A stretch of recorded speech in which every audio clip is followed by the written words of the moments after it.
नमस्कार, आप देख रहे हैं स्वराज एक्सप्रेस। मैं हूं आपके साथ राघवेंद्र। शाम के 6 बज गए हैं और स्वराज एक्सप्रेस पर यह वक्त है एक्सप्रेस रिपोर्टर का। तो चलिए एक्सप्रेस रिपोर्टर का यह सिलसिला शुरू करते हैं। सीधे आपको भोपाल लिए चलते हैं।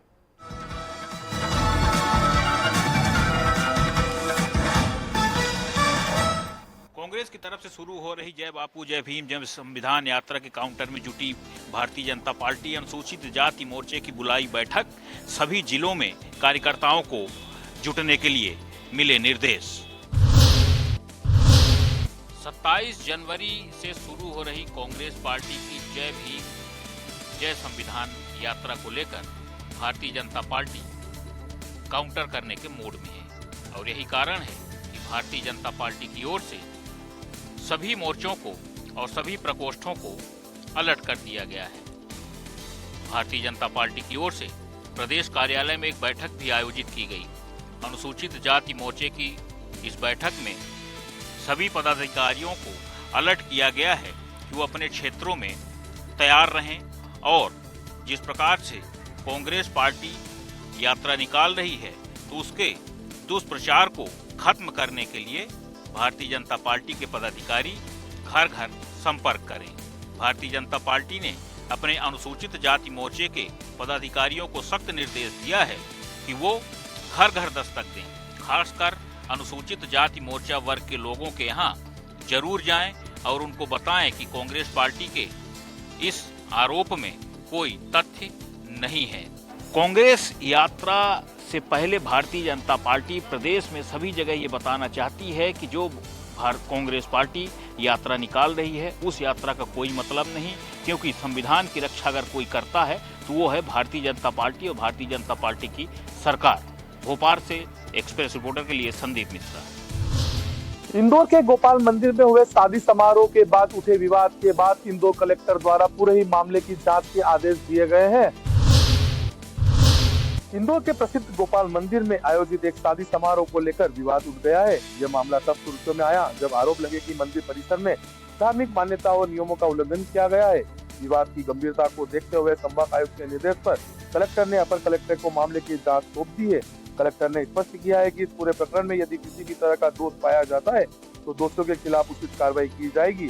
प्रशासन ने विश्वास दिलाया है कि इस मामले में निष्पक्ष जांच की जाएगी और भविष्य में इस प्रकार के विवादों से बचने के लिए कदम भी उठाए जाएंगे। गौरतलब है कि गोपाल मंदिर का जीर्णोद्धार हाल ही में स्मार्ट सिटी योजना के तहत किया गया था, जिसमें करोड़ों रुपए की लागत आई थी। इस जीर्णोद्धार के बाद मंदिर को एक नई पहचान मिली है, लेकिन इस विवाद ने मंदिर की गरिमा और प्रशासन की कार्यप्रणाली पर एक बार फिर सवाल खड़ा कर दिया है। इंदौर के यादव समाज व गोपाल मंदिर के भक्तों द्वारा पूरे मामले में आरोपियों पर कड़ी कार्रवाई की मांग भी की जा रही है। इंदौर से एक्सप्रेस रिपोर्टर विकास सिंह सोलंकी। कांग्रेस शासन में बनाए डाक बंगले को भूमाफियाओं ने रात के अंधेरे में किया जमींदोज, विधायक ने दिए कार्रवाई के निर्देश। सनाव नगर के वार्ड क्रमांक 17 में ओमकारेश्वर रोड पर लगभग 100 साल से अधिक पुराने लोक निर्माण विभाग के अंतर्गत आने वाले डाक बंगले को शनिवार रात्रि को कुछ भूमाफियाओं ने जेसीबी द्वारा तोड़ दिया गया था। मामले की जानकारी मिलते ही सोमवार को सुबह बड़वा विधानसभा क्षेत्र के विधायक सचिन बिरला ने उक्त भूमि पर निरीक्षण किया। पीडब्ल्यूडी विभाग के अधिकारियों ने इसके साथ चर्चा करते हुए एसडीएम और तहसीलदारों को शासकीय भूमि की सीमांकन करने के निर्देश दिए। विधायक ने निर्देश के बाद तत्काल प्रशासनिक अधिकारियों के सीमांकन की कार्रवाई शुरू कर दी। विधायक सचिन बिरला ने बताया कि एक बहुत बड़ा भूखंड संबंधित विभाग के अधिकारियों से चर्चा कर यहाँ एक विश्राम गृह या सामुदायिक भवन बनाने की योजना है। शासकीय रिकॉर्ड के अनुसार लगभग 25,000 स्क्वायर फीट में जमीन लोक निर्माण विभाग के नाम से रिकॉर्ड में दर्ज है। शासकीय भूमि पर पुराने भवन को तोड़ने वाले के खिलाफ तत्काल कार्रवाई के निर्देश दिए गए हैं। विधायक के निर्देश के बाद डाक बंगले को तोड़ने वाले भूमाफियाओं पर किस प्रकार की कार्रवाई होगी और ये नाम उजागर हो पाएंगे या नहीं। Express reporter Bhupendra Sen, Badwa. Ward में ठप पड़े विकास के कार्यों को दोबारा शुरू करने, उनके लिए राशि उपलब्ध कराने जैसी मांगों को लेकर कांग्रेस पार्षद दल ने नगर निगम कमिश्नर से लंबी बैठक की और अपनी मांगें उनके सामने रखीं। शहर विकास के लिए राजनीतिक बयानबाजियां चाहे कुछ भी हो रही हों, लेकिन असल बात यह है कि शहर के सभी वार्डों में इस समय विकास के काम ठप पड़े हैं। नगर निगम के द्वारा राशि उपलब्ध न कराए जाने की वजह से ये काम नहीं हो पा रहे हैं। इस वजह से परेशान विपक्ष में बैठे कांग्रेस पार्षद दल ने नगर निगम कमिश्नर प्रीति यादव से लगभग 1 घंटे तक बैठक की और इस संबंध में विकास कार्यों को दोबारा शुरू करने की मांग की और साथ ही विकास कार्यों के लिए राशि उपलब्ध कराए जाने जैसी अपनी मांग को भी उनके सामने रखा। इस पर नगर निगम कमिश्नर प्रीति यादव ने उचित कार्यवाही का आश्वासन तो दिया है, लेकिन खाली खजाने की तरफ भी इशारा किया है। कांग्रेस पार्षद दल का साफ कहना है कि यदि जल्द काम शुरू नहीं हुए तो अब सड़क पर उतरकर धरने, प्रदर्शन, आंदोलन होंगे। प्रदेश के दूसरे शहरों की तरह जबलपुर नगर निगम भी आर्थिक तंगी से जूझ रहा है। ऐसे में विकास के कार्यों पर सीधा असर पड़ रहा है। इन्हें ही दूर करने के लिए कांग्रेस पार्षद दल अब आर पार की लड़ाई लड़ने के मूड में है। Arun Dubey, access reporter, Jabalpur. अपने अस्पताल के लिए जाता है कि हमारा अस्पताल में इलाज होगा। जब अस्पताल ही बीमार हो तो मरीजों का इलाज कहाँ होगा। ऐसा ही एक अनोखा उदाहरण भिंड जिले के लाहौर। जब अस्पताल ही बीमार हो तो मरीजों का इलाज कहाँ होगा। ऐसा ही एक अनोखा उदाहरण लाहौर अनुभाग के दबो प्राथमिक स्वास्थ्य केंद्र का है, जहाँ डॉक्टर पदस्थ नहीं है। बता दें कि अस्पताल में पूर्व में जो डॉक्टर पदस्थ थे उनका उच्च शिक्षा के लिए चयन हो गया। ऐसे में वहाँ से वह चले गए, जिसके बाद यहाँ स्थायी तौर पर कोई डॉक्टर नहीं है। कई महीनों से पोस्ट खाली है। ऐसे में एक डॉक्टर जो यहाँ पर आते हैं उनका भी यहाँ से चले गए। ऐसे में दबोआ कस्बा के आसपास गाँव के लिए काफ़ी मुसीबत आ गई है, क्योंकि डॉक्टर के न होने के कारण लोगों को काफ़ी समस्या का सामना करना पड़ रहा है। उन्हें लाहौर सिविल अस्पताल के लिए भागना पड़ता है। बता दें कि दबोह से लाहौर की दूरी 25 से 26 किलोमीटर पड़ती है। ऐसे में आसपास के गांव जिनकी दूरी 35 से 40 किलोमीटर, कोई 50 से 60 किलोमीटर है, कि लाहौर तहसील के दबोह कस्बे का है। बता दें कि लाहौर तहसील के दबोह कस्बे में इन दोनों डॉक्टरों की कोई नियुक्ति नहीं है, कोई पदस्थापना नहीं है, जिससे मरीज परेशान हो रहे हैं। मरीज कोई परेशानी को लेकर शासन प्रशासन कोई ध्यान नहीं दे रहा है। अब देखने वाली बात है कि समाचार चलने के बाद और लोगों की शिकायत के बाद प्रशासन क्या कार्रवाई करता है। भिंड से express reporter Amarkant Singh Chauhan. Chinese मांझे नायलॉन डोर की चपेट में आने से पूर्व सरपंच हुआ गंभीर रूप से घायल। घायल के गले पर लगे 20 टाके। जी हां, धार जिले के नालछा में नायलॉन धागे की चपेट में आ जाने से मेहंदी खेड़ी के पूर्व सरपंच का गला बुरी तरह से कट गया। दरअसल पूर्व सरपंच श्याम भूरिया अपनी बाइक से मेहंदी खेड़ी से नालछा की ओर जा रहे थे। तभी नालछा बस स्टैंड पहुंचते ही अचानक उनके गले में चाइनीज मांझा नायलॉन की डोर आ गई और सरपंच का गला गहराई तक कट गया। वहां मौजूदा लोगों ने तत्काल घायल को नालछा के सामुदायिक स्वास्थ्य केंद्र पहुंचाया, जहां पर प्राथमिक उपचार के बाद स्थिति को गंभीर देखते हुए उन्हें धार के जिला अस्पताल रेफर कर दिया गया। फिलहाल घायल पूर्व सरपंच का धार के निजी अस्पताल में उपचार भी चल रहा है। गले में गहरा घाव होने से काफी मात्रा में उनका खून बह गया था। फिलहाल घायल सरपंच श्याम भूरिया की स्थिति सामान्य बताई जा रही है। आपको बता दें कि धार जिले में प्रशासन ने चाइनीज मांझे नायलॉन डोर के उपयोग और बिक्री पर प्रतिबंध लगा रखा है। साथ ही धार जिला प्रशासन के द्वारा इसकी रोकथाम के लिए एक विशेष मुहिम भी चलाई जा रही है। बावजूद इसके कुछ लोगों के लिए मनुष्य और पक्षियों की जान से ज्यादा नायलॉन के डोर से पतंगबाजी का शौक हावी दिखाई दे रहा है। धार से एक्सप्रेस रिपोर्टर गौरव बर्फा। सिलवानी प्रधानमंत्री ग्राम सड़क योजना अंतर्गत ग्राम सिंहपुरी से सहजपुरी तक डामरी सड़क का उमाशंकर ठेकेदार निर्माण एजेंसी से कराया गया था। लगभग 2 साल पूर्व निर्माण घटिया निर्माण की भेंट चढ़ी सड़क व पुलियां। ग्रामीणों की शिकायत के बावजूद भी नहीं जाग रहा है प्रशासन। सिलवानी प्रधानमंत्री ग्राम सड़क योजना अंतर्गत लगभग ग्राम सिंहपुरी से ग्राम सहजपुरी तक 68 लाख रुपए की लागत से लगभग 2.775 किलोमीटर की डामरी सड़क का निर्माण एजेंसी मेसर्स उमाशंकर शर्मा द्वारा लगभग 2 वर्ष पूर्व कराया गया था, जो कि घटिया निर्माण की भेंट चढ़ गया। डामरी सड़क में अनेकों जगह गुणवत्ताहीन निर्माण कार्य चलने के कारण डामरी कोट हटने से सड़क में गिट्टी निकल आई है और सड़क के साथ बनी पुलियां भी अनेकों जगह से क्षति के साथ जमीन में धंस गई हैं। ग्रामीणों ने बताया कि लगभग 2 वर्ष पूर्व डामरी सड़क व पुलियों का निर्माण एजेंसी मेसर्स उमाशंकर शर्मा द्वारा कराया गया था। निर्माण एजेंसी द्वारा प्रारंभ से ही सड़क व पुलियों में घटिया निर्माण कार्य किया गया है, जिसकी ग्रामीणों द्वारा पूर्व में लिखित शिकायत प्रधानमंत्री ग्राम सड़क योजना के जिले के अधिकारियों से भी की गई थी, लेकिन जिम्मेदार अधिकारियों, उपयंत्री, एसडीओ के जिले के अधिकारियों का निर्माण एजेंसी पर खुला संरक्षण होने के कारण लगभग 3.25 किलोमीटर की डामरी सड़क का किया गया था उमाशंकर ठेकेदार कंस्ट्रक्शन द्वारा निर्माण। जिले के अधिकारियों का निर्माण एजेंसी पर खुला संरक्षण होने के कारण नहीं हो पा रही है कार्रवाई। ग्रामीण निर्माण एजेंसी पर कार्रवाई को लेकर कर रहे हैं प्रशासन से मांग। सिलवानी से एक्सप्रेस रिपोर्टर शिव कुमार रघुवंशी।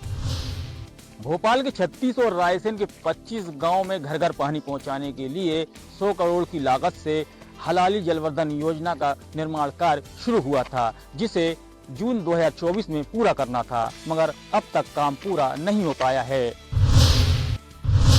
की समस्या को हल करने के लिए हलाली समूह जल प्रदाय योजना बनाई गई है, जिसका कार्य धीमी गति से चलने के कारण योजना का काम 9 महीने लेट हो गया है। जो कार्य जून 2024 में कंप्लीट हो जाना चाहिए था, वो कार्य अब मार्च 2025 में पूरा करने का बोला जा रहा है। इस योजना के तहत 98 करोड़ 72 लाख रुपए की लागत से कार्य हो रहा है। दहीड़ा गांव में फिल्टर प्लांट बनाया जा रहा है। गांव में घर घर पानी पहुंचाने के लिए 18 टंकियों का निर्माण हो रहा है, जिससे 10 टंकियां बनकर तैयार हो गई हैं। बाकी का काम भी जारी है। मार्च 2025 तक का काम पूरा पानी की सप्लाई की कंपनी बात कर रही है। वहीं फिल्टर प्लांट भी शीघ्र चालू होने का दावा किया जा रहा है। जल विकास निगम भोपाल और रायसेन द्वारा संयुक्त रूप से इस योजना को अंतिम रूप दिया जा रहा है। जल जीवन मिशन के तहत इस योजना को मंजूरी दी गई थी, ताकि 2 साल के भीतर ग्रामीणों को पीने के लिए शुद्ध पानी उपलब्ध होने लगे। हलाली समूह जलवर्धन योजना को अब 9 महीने के देरी से मार्च 25 तक चालू करने का दावा किया जा रहा है। अब देखने वाली बात होगी कि इस योजना के तहत घर घर पानी कब तक पहुंच पाता है। Naseem Ali, express reporter, Raisen. जनपद के बरवाड़ पट्टी थाना क्षेत्र के अमोह खास खपरदिक्का गांव में पुजारी की निर्मम हत्या अज्ञात हमलावरों ने कर दी, जिसको लेकर ग्रामीणों में काफी आक्रोश है। 70 वर्षीय साधु की धारदार हथियार से अज्ञात हमलावरों ने निर्मम हत्या कर दी। हत्या की जानकारी होते ही ग्रामीण घटनास्थल पर पहुंचे और आक्रोशित होकर नाराबाजी करने लगे। ग्रामीणों का आरोप है कि हत्या के बाद बिना पंचनामे का पुलिस शव उठा ले गई और साक्ष्य मिटाने का काम किए। वहीं घटनास्थल पर पहुंचे पुलिस अधीक्षक का कहना है कि रात में पुलिस की गश्त के दौरान घायल अवस्था में सड़क पर व्यक्ति मिला था, जिसे पुलिस अस्पताल ले गई। उनको काफी चोट थी। डॉक्टर ने मृत घोषित कर दिया था, जिनकी पहचान फलहारी बाबा के रूप में हुई। पुलिस अधीक्षक फॉरेंसिक टीम और डॉग स्क्वाड टीम से जांच कराने की बात कर रहे हैं। वहीं इस घटना को लेकर ग्रामीणों में काफी नाराजगी है। घटना की सूचना मिलते ही पुलिस अधीक्षक संतोष कुमार मिश्रा घटनास्थल पर पहुंचे, जहां उन्होंने फॉरेंसिक टीम और डॉग स्क्वाड टीम से जांच की बात की। अब देखने वाली बात होगी कि पुलिस इस मामले का खुलासा कब तक करती है। कैमरामैन मणिंदर के साथ गोविंद पटेल, एक्सप्रेस रिपोर्टर, कुशीनगर। कड़ाके की ठंड से आज पूरा दिन जनजीवन अस्त व्यस्त रहा, वहीं गाड़ियों की रफ्तार भी स्लो नजर आई। जालौन सहित बुंदेलखंड के सभी जनपदों में आज कड़ाके की ठंड रही। वहीं बढ़ती हुई गलन से भी आम जनमानस को काफी परेशानियों का सामना करना पड़ा। सड़कों पर गाड़ियों की रफ्तार भी धीमी नजर आई, क्योंकि सुबह से ही घने कोहरे के बीच गाड़ियों का आवागमन काफी तौर पर बाधित रहा। वाहन चालकों ने लाइटों का सहारा लेकर के गाड़ियों को चलाया, जिससे कि कोई घटना न हो सके। फिलहाल इस पूरे जनपद में कड़ाके की ठंड को देखते हुए प्रशासन की तरफ से अलाव की व्यवस्था की गई है और साथ ही रैन बसेरों की भी, जो लोग हैं रैन बसेरों में भी सर्दी के माहौल में रुक सकते हैं और अलाव से अपने आप को ताप करके ठंड लगने से बचा सकते हैं। जालौन में न्यूनतम पारा 9 डिग्री सेल्सियस के आसपास रहा। वहीं कड़ाके की ठंड की वजह से लोग ज्यादातर अपने घरों में रहे। हालांकि प्रशासन की तरफ से पूरी तैयारियां की गई थी अलाव की। लोग तापते भी नजर आए। जालौन से एक्सप्रेस रिपोर्टर के लिए अकील अहमद। छत्तीसगढ़ में अडानी समूह अलग अलग सेक्टरों में लगभग 65,000 करोड़ रुपए इन्वेस्टमेंट करने जा रही है। इससे प्रदेश में रोजगार के अवसर बढ़ने के आसार हैं। वहीं इसे लेकर सियासत भी तेज हो गई है। भारत के शीर्ष उद्योगपतियों में से एक गौतम अडानी ने मुख्यमंत्री विष्णुदेव साय से मुलाकात की। छत्तीसगढ़ में 60,000 करोड़ रुपए का इन्वेस्टमेंट प्लान पेश किया।